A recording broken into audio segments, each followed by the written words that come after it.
अशी चिक मोत्याची माळ होती ग 30 तोळ्याची ग. चिक मोत्याची माळ होती ग 30 तोळ्याची ग.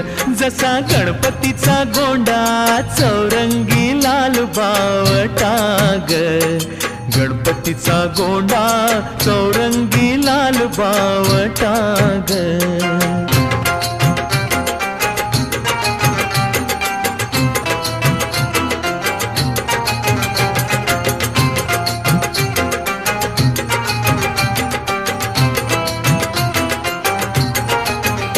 या चिकमाळेला रेशमी मौचार दोराग.